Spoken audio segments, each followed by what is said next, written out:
God's amazing grace. God's law is linked with his throne. March 13th. Open thou mine eyes that I may behold wondrous things out of thy law. Psalm chapter 119 verse 18. God has given his holy law to man as his measure of character. By this law you may see and overcome every defect in your character. You may sever yourself from every idol and link yourself to the throne of God by the golden chain of grace and truth. The moral law was never a type or a shadow. It existed before man's creation and will endure as long as God's throne remains. God could not change nor alter any precept of his law in order to save man, for the law is the foundation of his government. It is unchangeable, unalterable, infinite, and eternal. In order for man to be saved and for the honor of the law to be maintained, it was necessary for the Son of God to offer himself as a sacrifice for sin. He who knew no sin became sin for us. He died for us on Calvary. His death shows the wonderful love of God for man and the immutability of his law.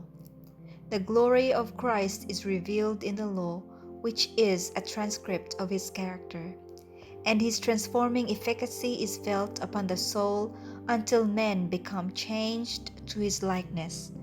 They are made partakers of the divine nature and grow more and more like their Savior, advancing step by step in conformity to the will of God till they reach perfection.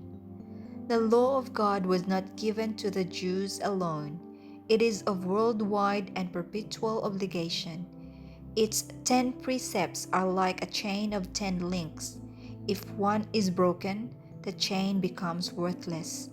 Not a single precept can be revoked or changed to save the transgressor.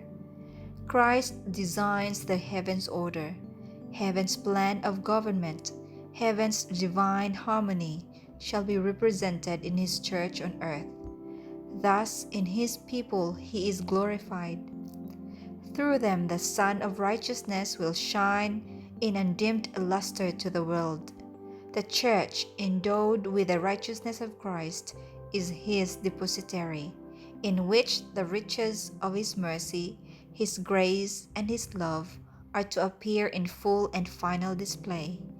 Christ looks upon his people in their purity and perfection as the reward of his humiliation and the supplement of his glory.